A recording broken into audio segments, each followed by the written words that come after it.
An- Anti-war activists who flee Russia find detention, not freedom, in U.S. And some barbed wires right there. Maria Shemiatina and husband Boris Shevchuk reunite after his release from the Immigration and Customs Enforcement detention in Pine Prairie. So this is Pine Prairie, Louisiana. They had fallen in love their first year in medical school in Russia, joined by their commitment to building a democracy in a country where any remaining hope of it was disappearing. When Russia pushed into Ukraine this year, Maria Shemiantina and Boris Shevchuk, who had married and become practicing physicians, posted videos of the bloodshed and anti-war messages on local media. I call on Russians to see the truth, to not believe the lies of the Russian media, Shemiatina 29 wrote on Instagram. Her posts were deleted by tallies again and again, she said, until her accounts were blocked. The police called her family in search of the couple who had gone into hiding, certain that they were on the brink of being conscripted to serve as medics on the front lines or imprisoned for their political activity. The couple decided to flee. They managed to make it to Mexico in mid-April.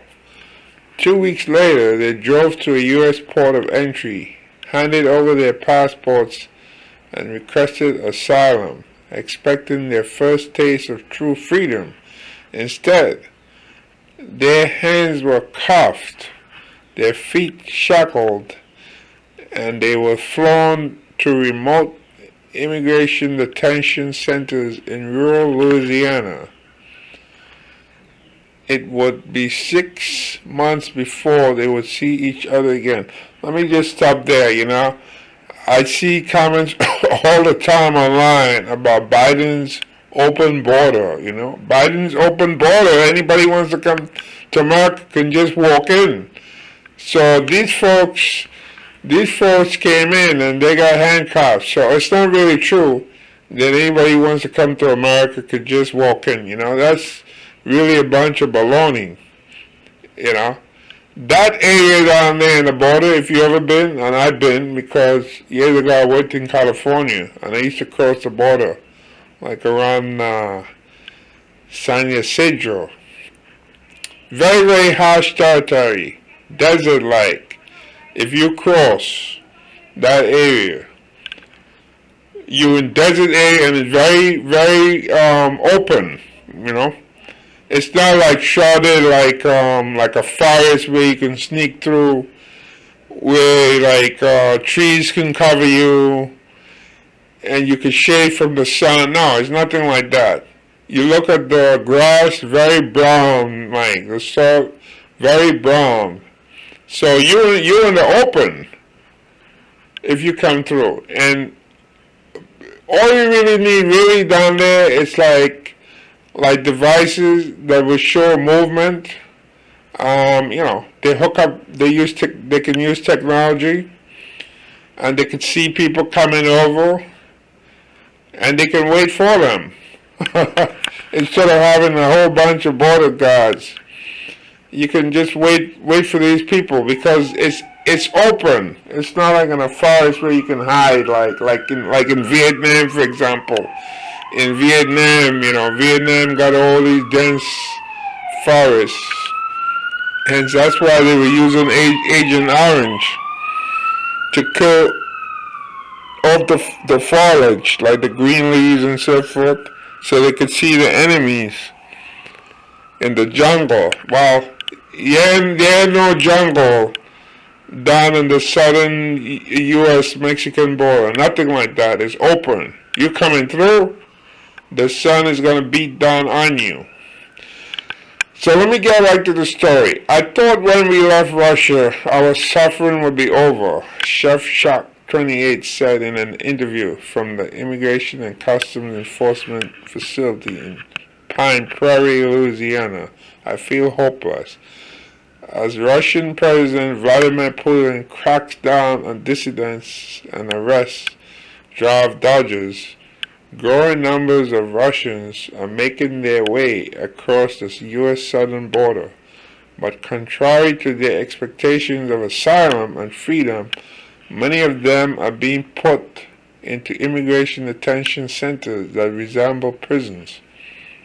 Even before Russia's assault on Ukraine, anti-government activists had been pouring out of the country and seeking refuge in the United States. The exodus intensified after the war began in late February, reaching the highest tallies in recent history. In the 2022 fiscal year, 21,763 Russians were processed by U.S. authorities at the southern border, compared with 467 in 2020. In October alone, 2,879 came. So they're there, right there.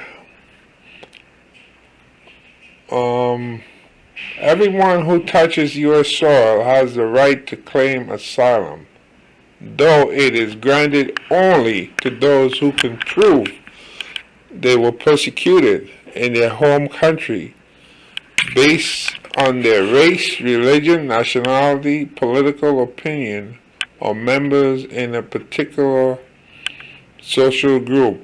So again, these people flee. They were not really persecuted. They thought the walls were closing in on them. Their accounts were closed. Right? What was that, Instagram or one of those they were using? So that's not really persecution. Closing your account. Like Facebook could close your account in America. They could close Instagram. They could close Twitter. Just ask Trump when he had his account closed right here in the United States. So that's not political persecution. Many asylum seekers are released and allowed to argue their cases later in the court, but thousands are sent to detention centers where it is difficult to secure lawyers and collect evidence, and the chances of winning asylum are extremely slim. ICE has not released statistics on the nationalities of migrants being held behind bars, but lawyers who work regularly with migrants say Russian asylum seekers appear to have been detained at relatively high rates in recent months, sometimes with bonds set in excess of $30,000. Some Russians have remained incarcerated for months under conditions they describe as extremely harsh. Proportionately, compared to people from other countries, there are more Russians being sent to detention, said Savannah Kaff, a San Francisco-based immigration lawyer, who said she has been flooded with requests for help. Like the young doctors who were held in Louisiana, many said they had come to the United States thinking they would be welcomed as allies in America's push for democracy in Russia and Ukraine. Olga Nikitina, who fled Russia with her husband after he was imprisoned there multiple times, spent 5 months in the same facility as Shemiatina. The whole time I was there, they treated us like garbage, said Nikitina, 33. I called hotlines, but it did not help in any way. Her husband, Alexander Balashov, 33, was detained for 4 months at a facility in Batavia, New York, where he says officers told him and others that they had no rights because they had entered the country illegally. Well, I don't know how to enter the country. If you come to a point where there's no border control, then yeah, you enter the country illegally.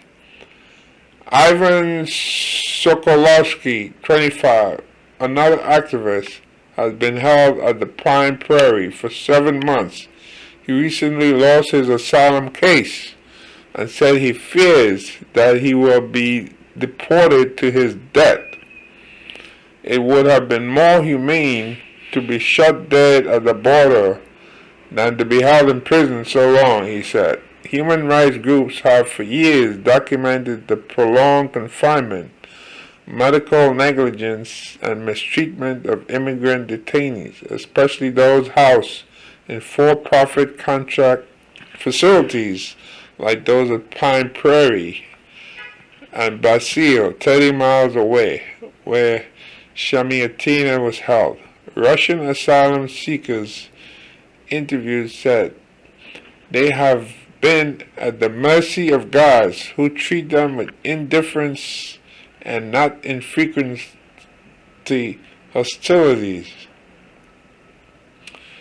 So there's Alexander Bolashov and Olga Nikitorna right there.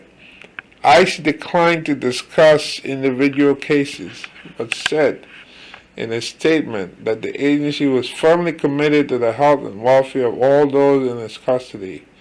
It said the agency regularly review its detention operations to make sure that non-citizens are treated humanely, protected from harm, provided appropriate medical and mental health care, and receive the rights and protections to which they are entitled.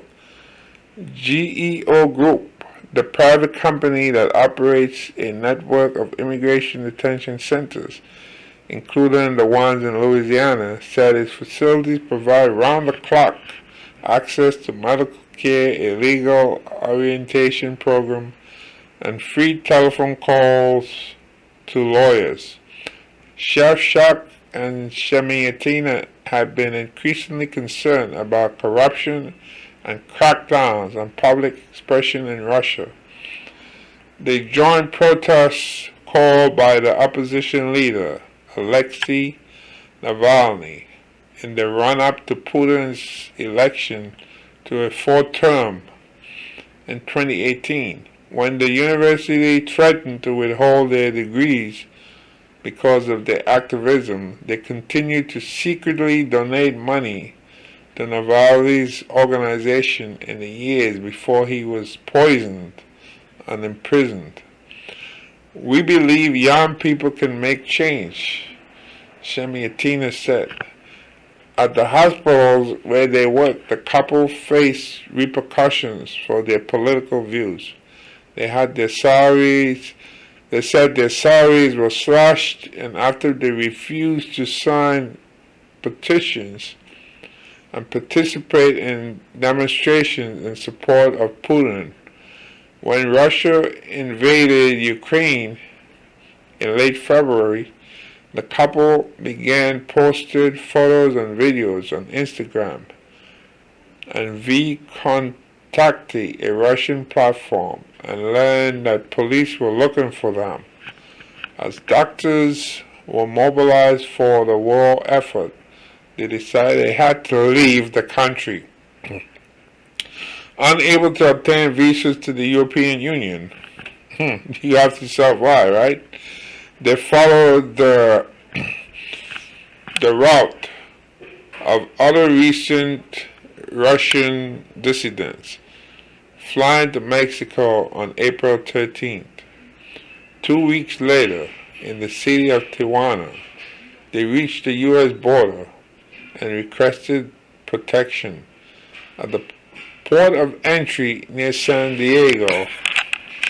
Right, that's where I went down too. That I'm talking about. Where you go like San Ysidro.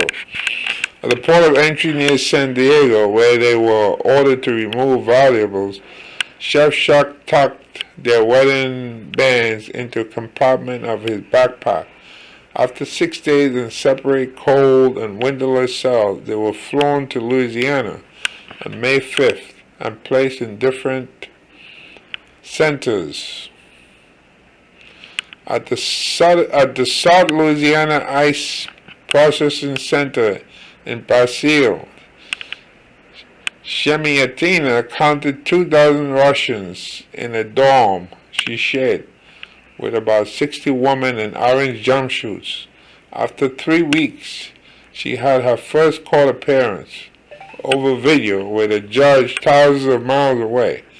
The judge told her that she had illegally entered the country but could assemble evidence to support her claim for asylum. Shemiatina explained that all the evidence was in the cell phone and laptop that authorities had confiscated, including screenshots of her anti-war posts, a notice about the call-up of physicians, and evidence of threats she was receiving. At Pine Prairie, Shevchuk went through similar emotions. Still, at that point, he said, "I was thinking it wouldn't be long until I saw my wife again." To pass the time and cheer up his wife, Shevchuk wrote letters and sketch drawings of romantic scenes, a couple sitting side by side, gazing at a mountain or standing hand in hand by a river, which he mailed to her. After a detainee threatened violence against him and other Russians, Shevchuk demanded they be moved. A guard handcuffed them during the transfer and knocked Shevchuk to the floor, he said, causing him to injure his head on the concrete and his nose to bleed. "I came to realize that I had left Russia for a place that was just like Russia," he said. Shevchuk went on a hunger strike.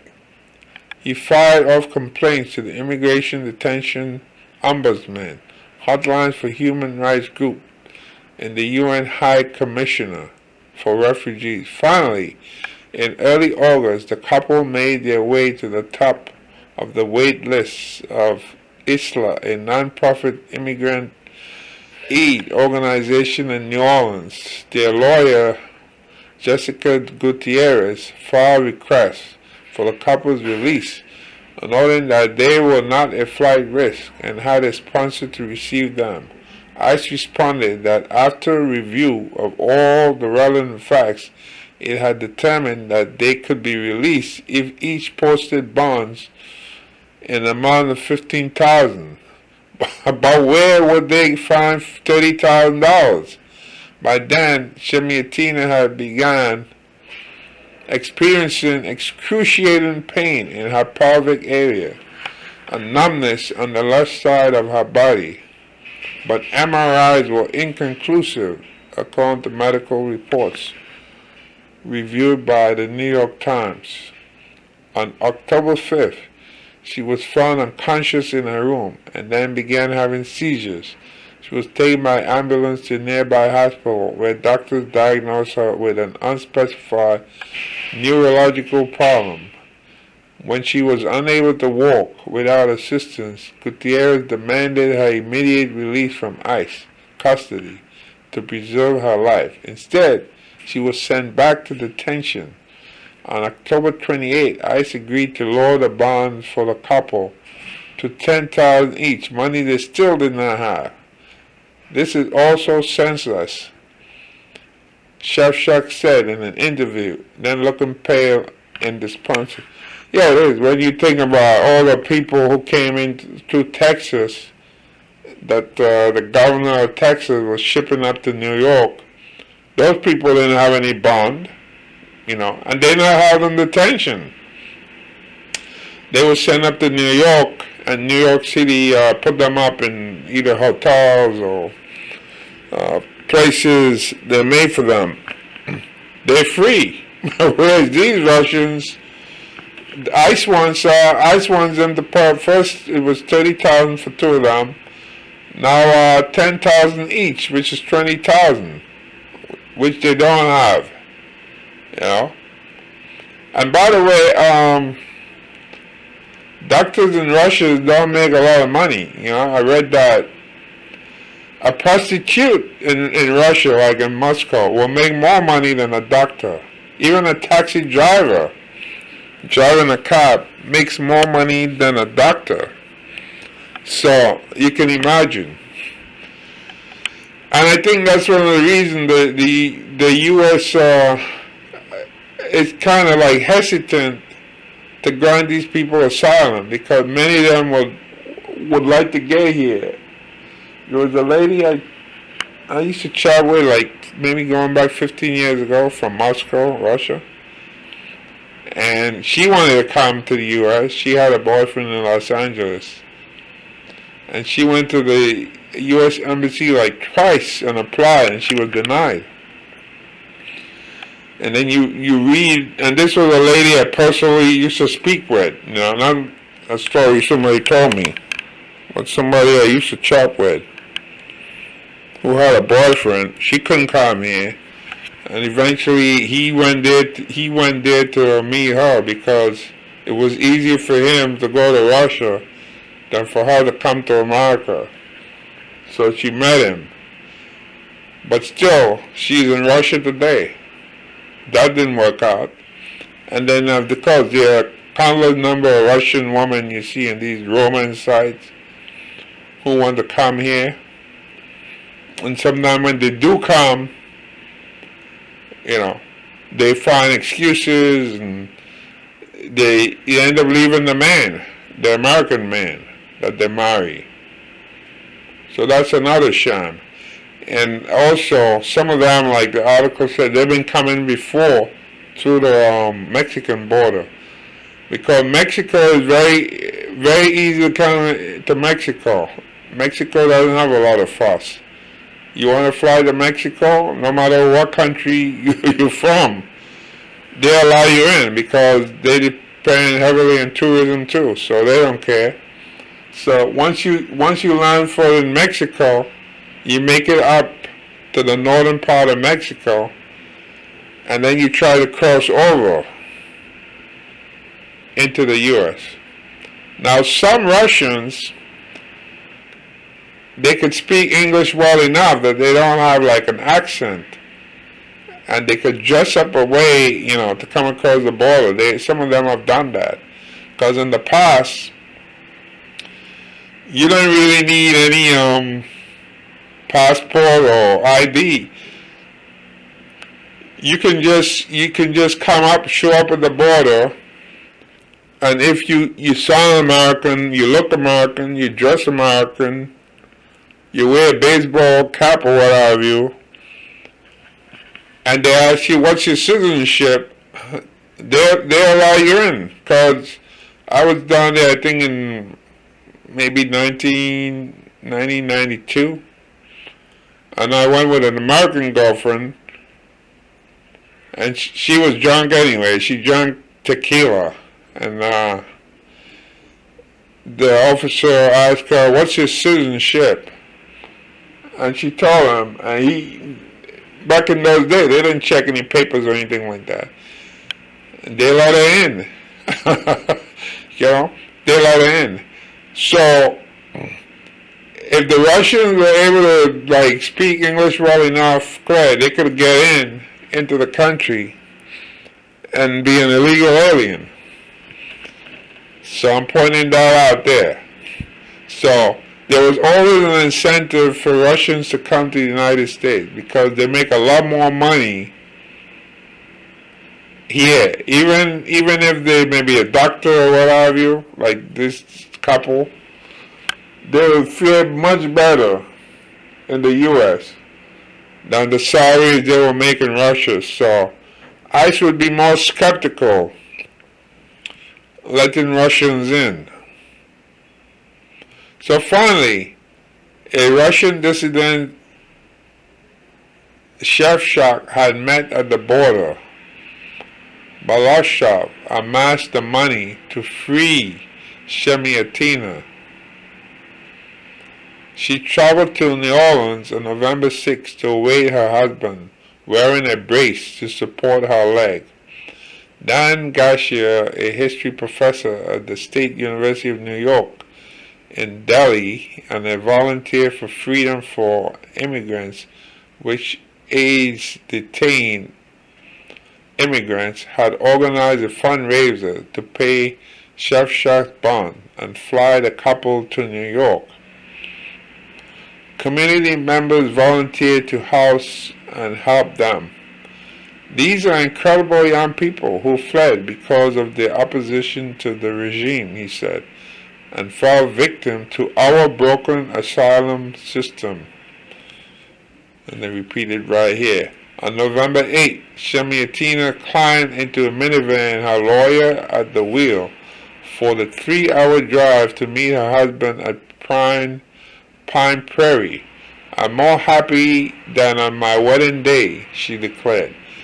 When Shevchuk emerged from the concertina ring facility, smiling broadly, he quickened his pace to reunite with his wife, who hobbled toward him. From his backpack, Shevchuk retrieved the wedding band he had hidden away 6 months earlier. He slipped it on Shemiatina's finger. Now keep in mind now, these people are only out on bail. That doesn't mean they're granted asylum. Sooner or later, they're going to have to appear in court and go before an immigration judge, and they're going to have to provide evidence to show that they were mistreated in a way, or they were like political prisoners, or their rights were violated because of their political thoughts or what have you, in order to get asylum. And that's not that easy. It's not that easy at all. Now you may ask yourself, why are they giving doctors a hard time, and people who come here, across the border, women, children, and what have you, from southern Mexico, are not having this hard time? You see? More than likely, those regular people could come here and assimilate and work and pay Social Security, taxes, or what have you, than the doctors. To work as a doctor here is not that easy. You got to go through training, and you got to pass the medical board exams. So, not because you're a doctor in Russia, that means you could come here and you can start working as a doctor. It doesn't work that way. And depending on the state, some states have certain requirements too. Even if you have a license, that you have to meet, like certain criteria has to be met in order to practice medicine. And some may just not recognize the license over there. So you have to go back through the whole thing. So being a doctor, sure, is nice to have a doctor or somebody who's educated come in. But that's not the end of the story, you see. And how likely would a doctor or two doctors feel working in a restaurant as dishwashers? That wouldn't make them too happy.